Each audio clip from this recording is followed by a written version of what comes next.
ቤሉልና አዶናይ አሁንም ጦርነቱን እያፋፋሙት ነው። ቤሉል በአዶናይ ጉዳይ ብዙ ነገር እያሰበ ነው። ለምንድን ነው ክፉ እንደሆነበት የሚያደርገኝ? እኔ እኮ ለሱ ጥሩ ወንድሙ ነበርኩ ብሏል። ታዲያ አዶናይ ኑንያትን በግድ ለሱ የማድረግ ወይም ደግሞ ኑንያት ፍቅረኛ እያስመሰለ ነው ያለው። ሁሉም ሰው ፊት ፍቅሬ እያለ ይጠራታል። ኑንያት ይሄን ነገር ባታምንበትም ለቤሉል ደህንነት ስትል ከሱ ጋር አብራ መቀጠሏን አሁንም ቢሆን እያደረገች ነው። እንሂድ ሲላት አብራ ትሄዳለች። ታዲያ ቤሉል አሁን በግዳጅ እየሄደች እንዳለና ከቤሉል ኑንያት ከአዶናይ ጋር በግድ እየኖረች እንዳለ ገብቶታል። ኤልሹ አዶናይን አሁንም ቢሆን ትወደዋለች። እናም ኑንያትን ፍቅሬ ብሎ ሲጠራት እራሷ መሆን ነበር የከበዳት። በጣም ደንግጣ ነበር። አንተ ልጅ ምን እያልክ ነው? ምንድነው ያልከው ብላ በድጋሚ ጠይቀው ነበር። በሰዓቱ በጣም ነበር የደነገጠችው። ግን እሱ እውነቱን እያስመሰለ ነው ያለው። ሰላም ጤና ይስጥልኝ ውድና የተከበራችሁ ቤተሰቦቼ እንኳን ደህና መጣችሁ። ቪዲዮውን ላይክ በማድረግ ጀምሩት። ስለምትከታተሉኝ ከልብ አመሰግናለሁ። እናም ኑንያት አሁንም ቢሆን ካንተ ጋር መኖር አልፈልግም፣ እባክህን ተወኝ። ለምንድን ነው የምትፈታተነኝ? ፍቅር ሲሆን እንጂ በግዴታ ተገድጄ እንዲኖር እያደረከኝ እኮ ነው። ለምንድን ነው እንደዚህ የሚሆነው ብላም ጠይቀው ነበር። አዶናይም በፍቅር ነው እኔ ከወደድኩሽ ይበቃል። ከዚህ በኋላ እንዲህ እንድትኝ አልፈልግም። በጣም ነው ማፈቅርሽ። አንቺ ወደድሽኝ አልወደድሽኝ አይመለከተኝም ነገር ነው የሚያወራት። ታዲያ ኑንያት እኔ የምወደው አንድ ቤሉልን ብቻ ነው። ከሱ ጋር እንደሆን አልፈቀድክልኝም። ስለዚህ ከዚህ በኋላ እሱን አላገኘውም። ግን ደግሞ እሱን አላገኘውም ማለት ካንተ ጋር ፍቅር ይዘኛል ወይም ደግሞ ካንተ ጋር ፍቅር ቀጥላለሁ ማለት አይደለም ብላም አናግረው ነበር። እሱ ግን በግዴታ ከሱ ጋር መሆን እንዳለባት እያስገደዳት ነው። አለበለዛ ደግሞ ቤሉልን በድጋሚ አግቶ እንደሚገለውና እንዲሁም ደግሞ ሌላ ችግር እንደሚፈጥር ያስፈራራታል። ኑንያትም ችግር እንዳይፈጠር ወይም ደግሞ ቤሉልን እንዲጎዳው ስለማትፈልግ ከሱ ጋር መሆኗን ቀጥላለች።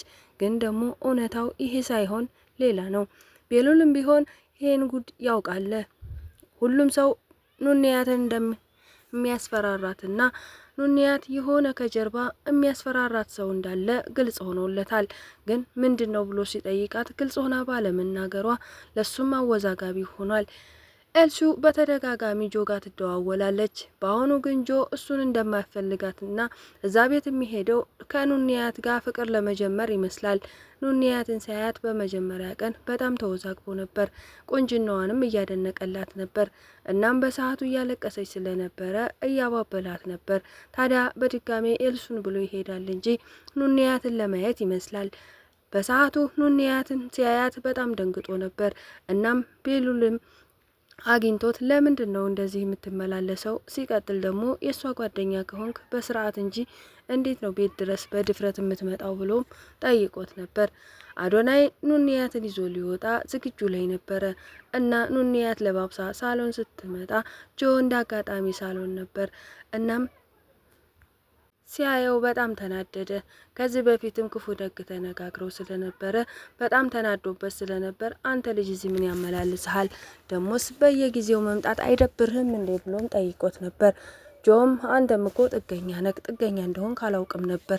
ደሞ ልትቆጣጠረኝ ያምርሃል ወይ? አንተም ጥገኛ ነህ። ስለዚህ በሰው ቤት ማን መጣ ማን ገባ አይመለከትህም ብሎ መለሰለት። በሰዓቱ አዶናይ በጣም ተናዶ ስለነበር እንዴት ብሎ ጠይቆት ነበረ። አዎ ኤልሱ ነግራኛለች እውነተኛ ወንድሟ የታገተው ልጅ እንደሆነና አንተ የቤቱ ወንድም እንዳልሆንክ የሷም ወንድሟ እንዳልሆንክ የዚህ ቤት ባለቤትም ቤተሰብ እንዳልሆንክ ጥገኛ እንደሆንክ በደንብ አድርጋ አስረድታኛለች ብሎት ነበር። ታዲያ አዶናይ ይሄ ነገር እንደዚህ ስትለው አላስከፋውም። ምክንያቱም ከሷ ለመራቅ ሰበብ ነው የሚፈልገው። እስከ ዛሬ አዶናይ ትላለች፣ እሷ በፍቅሩ ብድ ብላለታለች። እሱ ደግሞ ከኑንያት ፍቅር እንጂ ከሷ እንደ እህቷ ነበር የሚያያት። ዛሬ ግን እስከ መጨረሻው ሊለያት የሞከረ ይመስላል። እንደዚህ ብላ ነገረች ብሎ ታዝቦ ዝም ብሏል። ስለዚህ አርፈ ተቀመጥ፣ ከዚህ በኋላ ብትናገረኝ ሌላ ነገር ነው የሚከተልህ ብሎ ጆ አስፈራርቶታል። ጆም በሰዓቱ ተናዶ ስለነበረ ኑንያት ከሱ ጋር ፍቅረኛ እንደሆነ ሲያውቅም በጣም የተበሳጨና ፊቱ ላይ የሚናገረው ሀዘን ትንሽ ከባድ ይመስል ነበር። እናም ኤልሱን መጠበቅ ትቶ አዶናይንና ኑንያትን መከተል ጀመረ። በስተመጨረሻም አንድ ቦታ ላይ አርፈው እያወሩ ነበር በሰላም።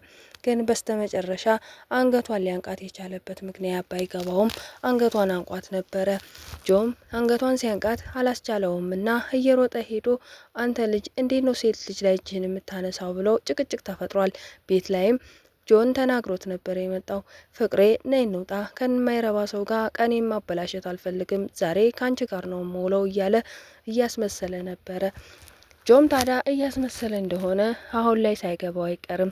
ለምንድን ነው የምትመታት ብሎም ጠይቆት ነበር። እንደማይመለከተውና አንተ ልጅ እንዳትከታተለኝ ከዚህ በኋላ እያለ እያስፈራራው ነበር። አዶናይም በአቅሙ በጣም እያስፈተናዶበት ነበር። ለምንድን ነው የሚከተለኝ የሚለውም ነገር ያበሳጨው ይመስላል። ጆም ልጅቱን አንገቷን ሲያንቃትና በወሬያቸው መሀል ባለመግባባታቸው በጣም ስለተናደደ ስላነቃት በጣም ተናዶ ሊገለግላቸው ወይ ደግሞ ሊያግዛት ነበር የሄደው። ግን ሁለት ልብ ሆኗል። በማይመለከተው ነገር መግባቱንም እያሰበበት ይመስላል። አንገቷን ሊያሳነቃት የቻለው ኑንያትን ከዚህ በኋላ እኔ እናንተ ጓደኛሞች መሆን አንችልም፣ እኔ የምወደው ቤሉልን እንጂ አንተን አይደለም። ከቤሉል ጋር ብዙ ጥሩ ጊዜያትን አሳልፍ ያለው አንተን መቼም ለወድህም ሆነ ላፈቅርህ አልችልም ብላ ለአዶናይ ያስረድተዋለች። አዶናይ ግን አሁንም እኮ ለቤቱ ሰው በሙሉ ፍቅረኛዬ እንደሆንሽ ተናግሬ ያለው፣ ስለዚህ የኔ ነሽ፣ ከዚህ በኋላ የማንም ልትሆኛ አትችይም ብሏታል። እሷም ቤቱን ለቅቄ እልም ብዬ እንዲጠፋልህ ከሆነ የፈለከው በቅርቡ ጊዜ አደርገዋለሁ እንጂ መቼም ያንተ ሊሆን አልችልም። እመነኝ፣ ያልከኝም በሙሉ አድርጌያለሁ። ከአዶናይ ጋር ከቤሉል ጋር እንዲቀርብ አትፈልግም። ከቤሉል ጋር ቅርርብነቴን አቁሜያለሁ። ለሱ ደህንነት ስል ምንም ነገር አደርጋለሁ። ከዚህ በኋላ የምትለኝን ነገር በሙሉ አድርጌያለሁ። እናም ከዚህ በኋላ አንተ ከኔ መራቅ እንዳለብህ እየነገርኩ ነው። እናም ከኔ ራቅ ብላ ደጋግማ ነገረችው። እሱ ግን አይ በፍጹም ከኔ ጋር ነው የምትሆኘው ብሏታል። ሄለን አሁንም ቢሆን በጣም ከባድ ችግር ውስጥ እንዳለች ግልጽ ነው። በተደጋጋሚ የቤሉልም ሆነ አዶናይ ያስፈራሯታል። አንዳንድ ችግሮች ተፈጥረዋል። በአሁኑ ቴዲም እያገዛት አይደለም። ጭራሽ ይባስ ብሎ ቴዲና መሲ ባንድ ሆኖ ሄለንን ለመጣል እየሞከሩ ነው። እናም አንዳንዴ ስደውልለት ራሱ ስልክ አያነሳላትም። ታዲያ ነገሮች እንዳሰበችው ስላልሄደላት ምንድነው ማድረግ ያለብኝ? አሁን ላይ የሚያግዘኝ ሰው ያስፈልጋል። ግን ቴዲ ያሸነፈችውን ሴት ማወቅ እፈልጋለሁ። ቅድሚያ እሷን ነው ማስወገድ ያለብኝ እያለች ነው። እና መሲ መሆኗን ስታውቅ ምን እንደሚፈጠር መገመት አይከብድም። መሲም አሁን ከቴዲ ጋር ደስተኛ ናት። ሁሉን ነገር ረስታ ከሱ ጋር ፍቅሯን መቀጠል ያለባት ትመስላለች። አንዳንድ ጊዜ ትዝ ሲላት ክፋቱ ብትበሳጭበትም ግን ደግሞ በድጋሚ አግኝታው ያሳለፉትን ነገር ስታስበው በጣም ደስተኛና ደስተኛ ሆናለች። ሁል ጊዜ ስለሱ ማሰቧን አላቆመችም። አይ መሲ ከሱ ጋር ድጋሚ መሆን የለብሽም፣ ይሄ ሰውዬ እኮ አውሬ ነው ብላ በድጋሚ ራሷን ትወቅሳለች። ታዲያ ቴዲ እሷን ለማገዝ አሁን ላይ ዝግጁ ይመስላል።